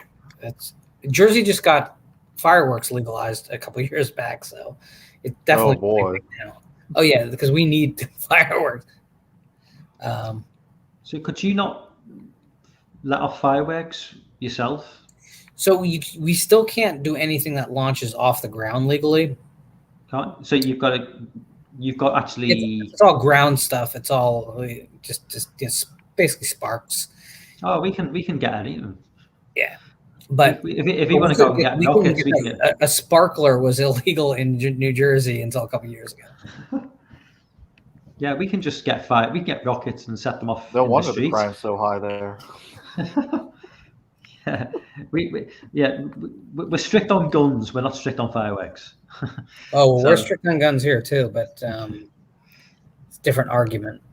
Yeah, not as strict as the UK.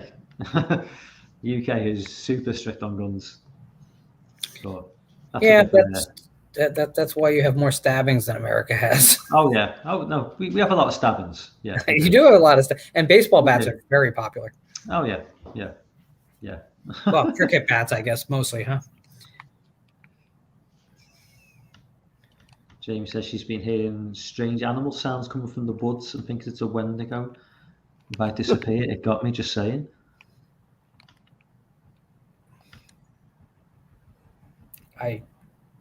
Good luck with that. What is a Wendigo, by the way?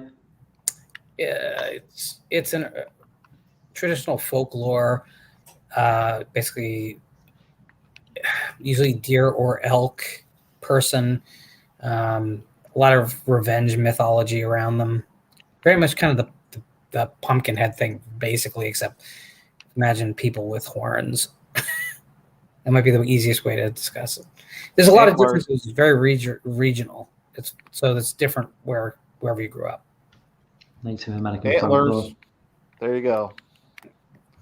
Hopefully that's what it's about, but I don't know if that movie's ever. I think that movie's gonna get dumped on a service at some point. I hope not. I actually want to see that.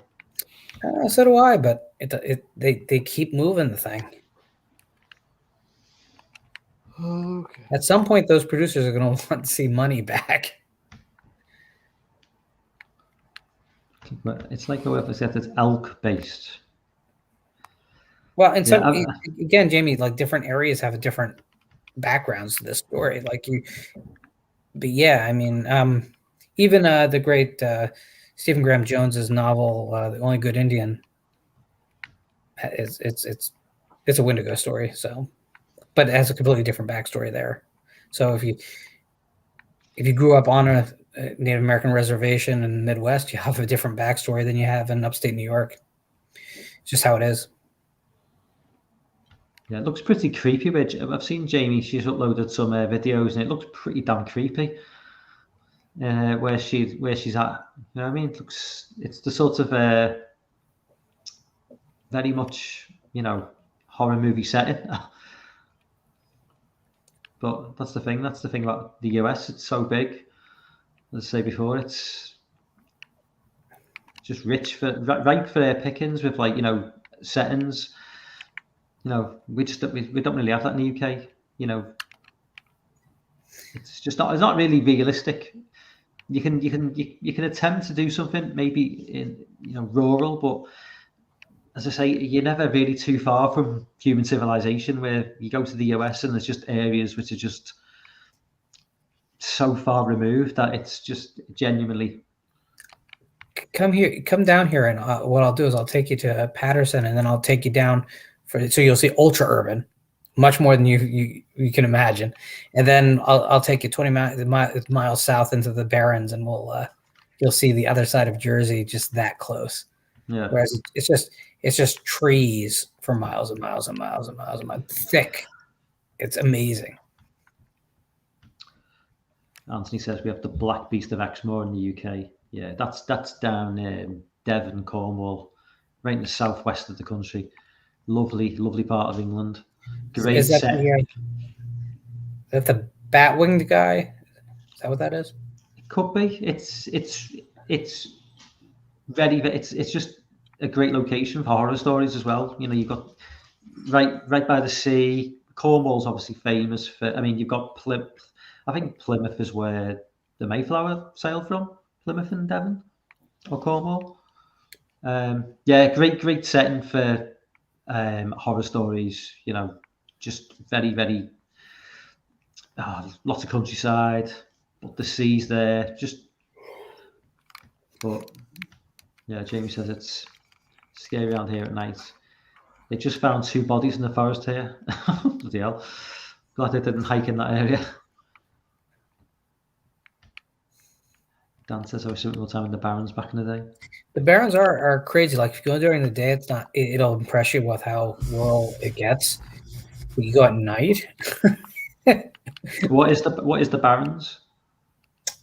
So the Pine Barrens it's a large protected wilderness area now. It wasn't protected always, but it's just the most dense forest, mostly pine and spruce trees that you can imagine. And the thing is, these are huge trees. So there's like a natural canopy that blocks out a lot of daylight normally, but at night it's just pitch black. It's a pitch black forest. It is really, really intense place to visit at night. You're not supposed to because it's technically parks, and some of it's privately owned, but people do. But I could see like paranoia really taking over and like bad things happening. Yeah. There's an area. You can tell me if I'm wrong, but from what I understand, there's a part of Yellowstone Park, wherever Yellowstone Park is, in I don't know what state it's in, but there's an area of Yellowstone Park where like there's no jurisdiction in terms of law, and legally, if you kill someone, you wouldn't be. Nobody's got the jurisdiction to like sort of charge you with that crime. There's got to be state police, but the fact is they probably couldn't find a body. So. Yeah, it's there's something. I don't know if it's just a YouTube video. I've seen it more than once, where it's somewhere. It's a part of Yellowstone Park. Now I don't know what state that area covers, but I don't know if it crosses state boundaries, and there's an area where nobody has like full jurisdiction. So the urban legend is that if you were to kill somebody in a certain area, however big that area is, no authority could like actually charge you with that crime. Well, to be fair, I mean that's pretty true of most of Wyoming. I mean, there's just nothing there. There's a reason you don't go to Wyoming. Unless you want to disappear. Yeah. If there's anybody from Wyoming in the chat, they've just been offended. But I don't think there's anybody from Wyoming in the chat. And if so, they're on board with what I just said. Oh. Wyoming's the state that everyone forgets about.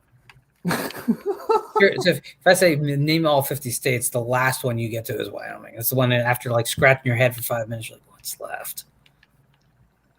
I think that it is one like my friend of mine's been to a lot of states in America, and he's like a box ticker, so he'll go to states just for the most random of reasons, and it's just. But there's certain ones. He's never been to Nebraska because I don't think he's found a reason to go to Nebraska. Sorry to offend Nebraska, but apparently there's nothing there. He's never been to Wyoming. He's probably never been to, I don't know, maybe South Dakota. He's been to, obviously been to New Jersey, he's been to New York, California, Texas, the real states. Pennsylvania, yeah. The real... Where are you from? Where are you from, Griffin? Kentucky. Kentucky, okay. I think he's been to Kentucky. They're all from Kentucky. This is what I've learned. Oh, I know, right? Piss is from Kentucky, isn't it?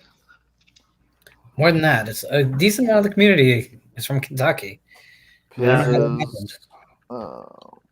even Dan says Nebraska is pointless to visit. Unless you're a big Bruce Springsteen fan or you want to see the Dust Bowl. Is Dan from Texas? Georgia. Or he's living in Georgia. He's living in Georgia. He's from all over. He's a walking man. Nomad.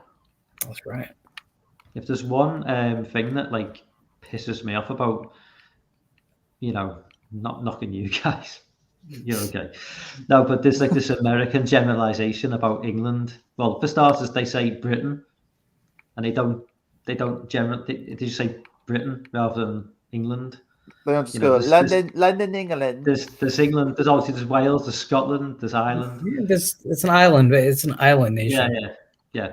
And then any mention of England, and it's just like, and Orc does this. He goes, "All right, mate. And I'm like, yeah, that's London.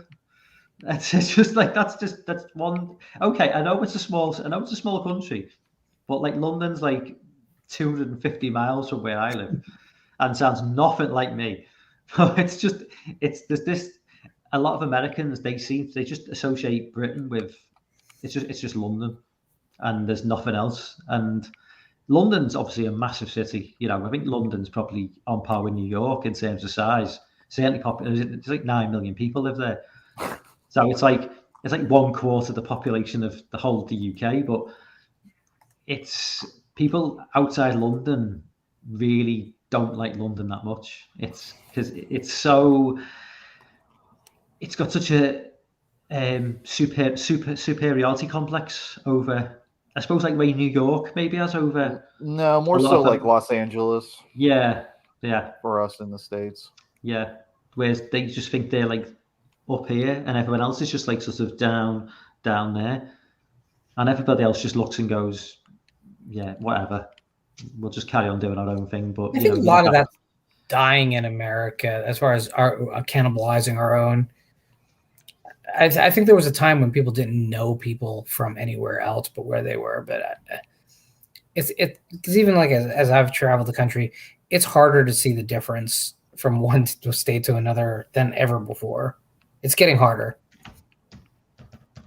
because it's all the same freaking like chain stores and chain restaurants, and it all looks the same. Oh yeah, absolutely. Dan was born in DC. Apparently, I didn't know that. Yeah, Anthony, he's from Newcastle. So have you ever seen Get Carter, Michael Caine?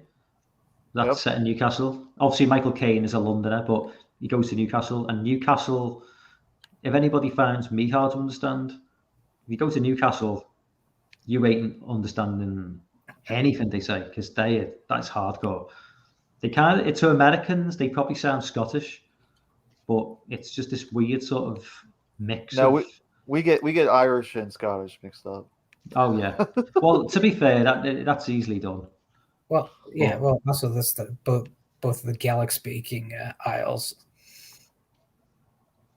I mean, people always shit on Mel Gibson for his Scottish accents in Braveheart, but like it's set in the 12th century, so Who knows what they sounded like? they wouldn't have sounded anything like the Scots of today anyway. So nobody knows what they would have sounded like. If that's the biggest problem we have with Mel Gibson. Yeah. But kind of circling back to the Halloween, I always really love watching Tim Burton's Sleepy Hollow. That's like a mainstay for me. Yeah. Before you Really enjoy that film. I think we mentioned this last week, Griffin, didn't we? I think so. Yeah, we think it's like I think that was just like his high point, and then he kind of just started.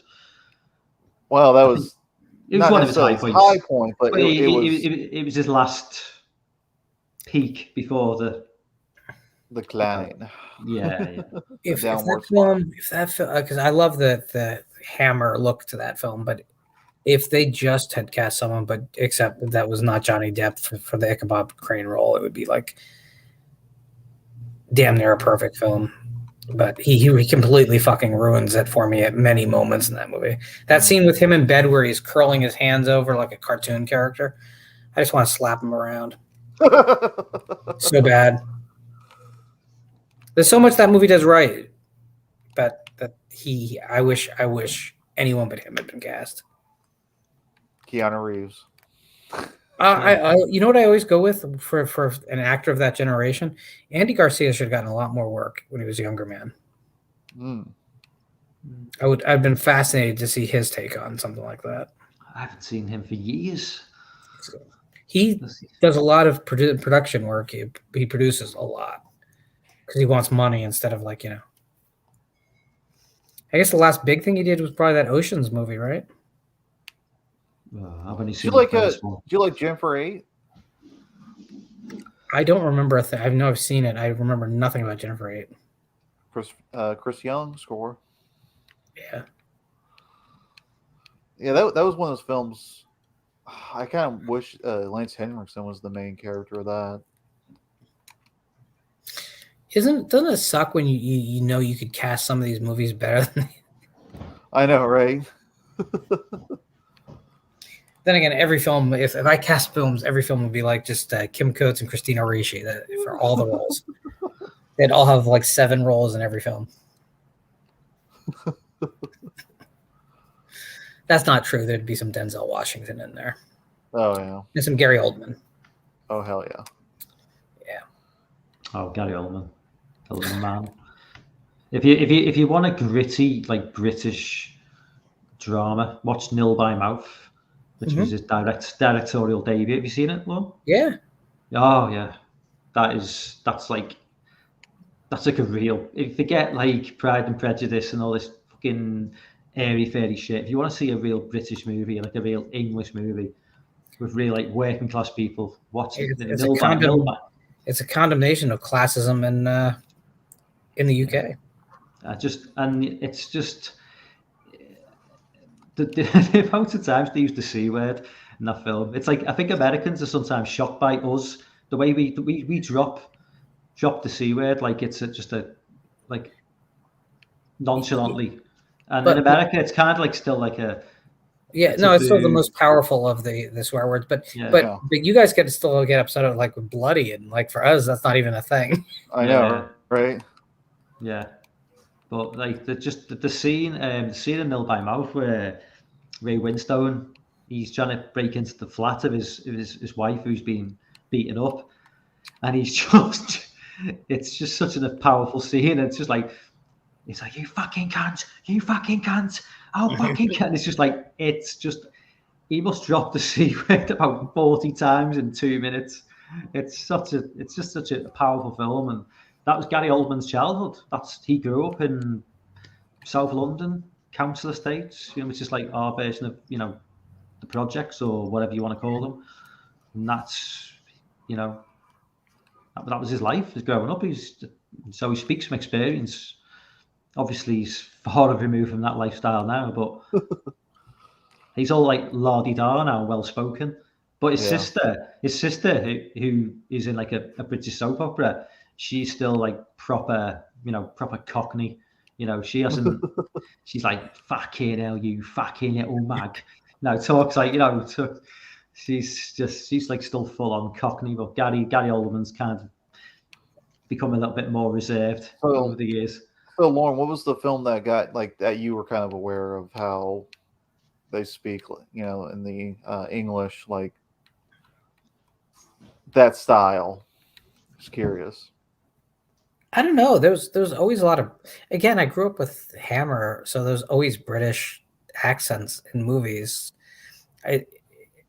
I don't even remember thinking it being weird. It's just because to me, like, film was always different. Like, people remember, I grew up watching a lot of 30s and 40s horror, right? And people don't speak that way either. So, like, films, just people talking about here. People just talk funny in film. That's how I looked at it. It never was a thing for me. Say, what do you mean there, buddy? Listen here. It never bothered me. I'm very grateful to be the age I am. I joke about my age a lot, but I would not go earlier and I wouldn't go later. I think I like the experience I've had because I can remember a simpler time in America, but I can also enjoy what's going on now and the tools at hand. I don't think I could ever have had any kind of a writing career in the old typewriter days because I don't think that's a different kind of discipline than I have. So I'd go with that. You can't. I'm happy, but I have some memories of the late 70s. I remember all of the 80s. Didn't really like the 80s. But I came of age in the 90s, and I loved Elvis. So, sorry. And then the internet age happened at the right time for me. You know, so I love this period of history that I've gotten to live, and if it ends tomorrow, and that's possible, I'll be glad that I sat down. A lot of people say I was born in the wrong time. I was born right where I was meant to be. So, I would say for me personally, I grew up with the film Black Beauty. Saw that really young, as far as like with English accents. But as far as like the cursing, I saw a little movie called Sexy Beast. You fucking cunt! Oh yeah, Sexy Beast. Porky Pig here. Yeah, Sexy Beast.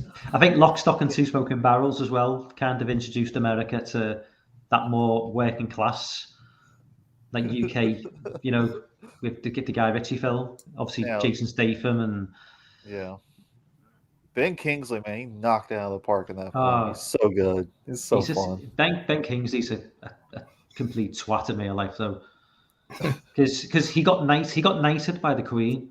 So he's Sir Ben Kingsley, and he insists on being called Sir Ben wherever he goes. You can't call him Ben. He's going to be Sir Ben. So he's a bit of a.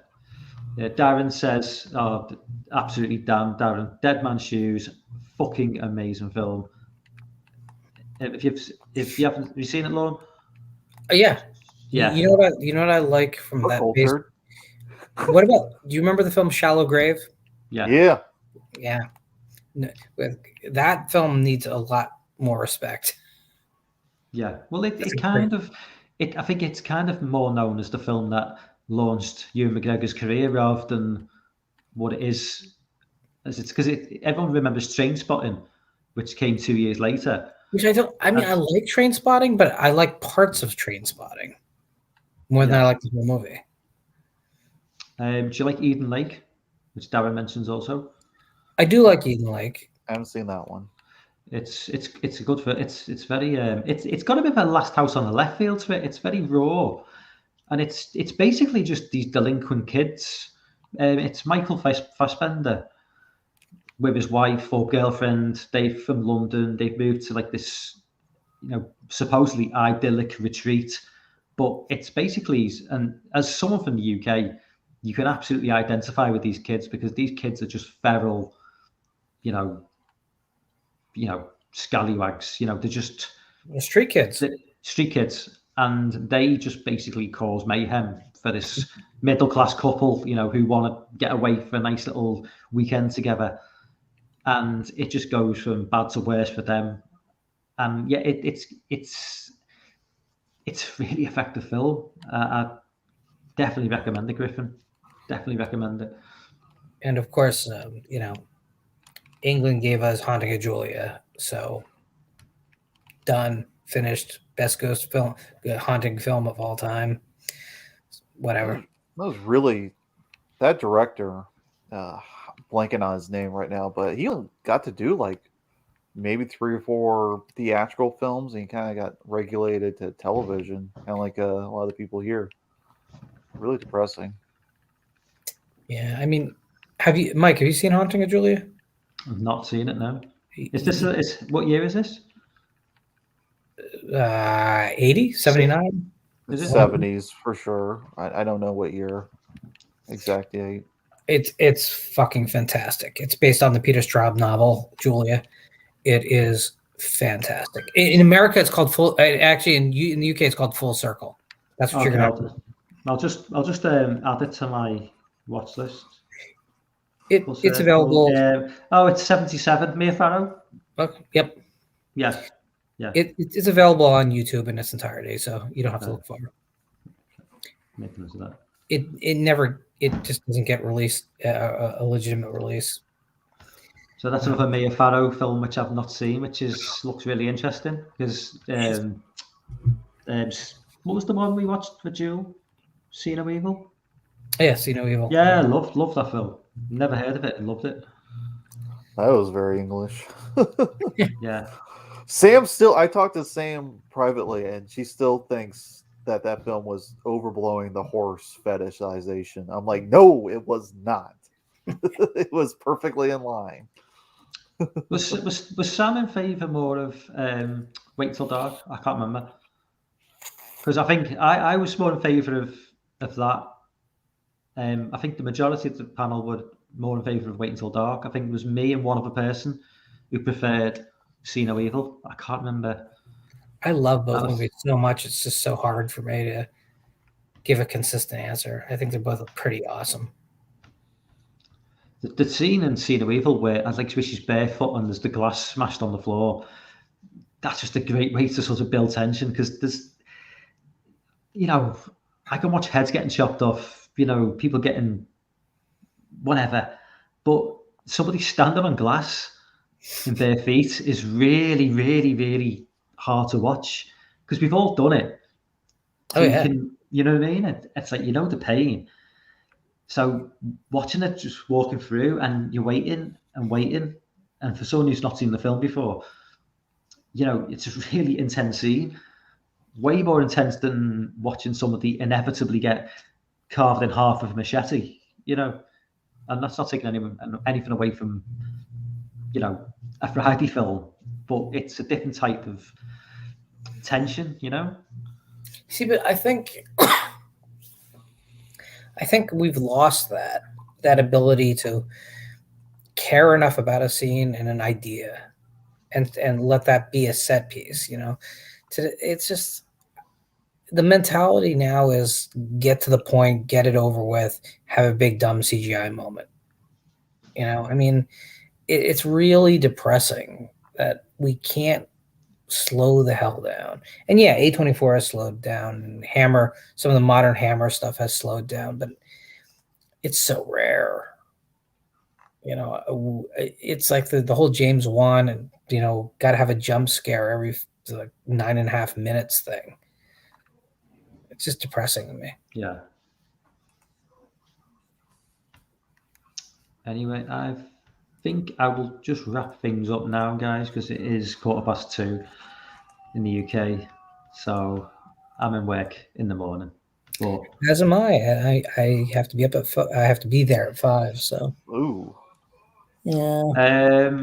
I will be doing a Halloween 2018 live commentary on Tuesday night. But I want to do like the proper commentary, so people, if anyone wants to jump on, watch it alongside. And I don't really want to get distracted from the film because next Friday, be 7 p.m. Eastern time, 12 a.m. UK time. I'm going to be doing a breakdown of the film Halloween Kills. So if anyone wants to, Griffin, I'm sure you want to jump on, even if you've seen the film or not, because I'm watching it next Friday night. It's going to be about 6 p.m. UK time, so I'm going to be seeing it early. So if I go live midnight UK time, I don't know how many people will have seen the film at this point in the US, but I just think I'll just strike my dance hot and just shoot the shit basically. And if anybody wants to jump on, are you planning to watch it, Lord, on the day of release, or Not a chance. if you're up for jumping on and talking about what I talk, you're more than welcome. I'll see it. You seem to know the majority of the plot anyway, so I'm going to spoil the film anyway. So I'll be watching. Yeah. I'll be sure to thumbs up the video. Yeah. Okay. So yeah, that's next week planned anyways, guys. So next Tuesday, Halloween 2018 live commentary, and next Friday, Halloween Kills post-mortem. And thoughts fresh out of the cinema. But anyway, thank you for jumping on, guys, and everyone in the chat, thanks a lot, and I will see you on Tuesday. Bye.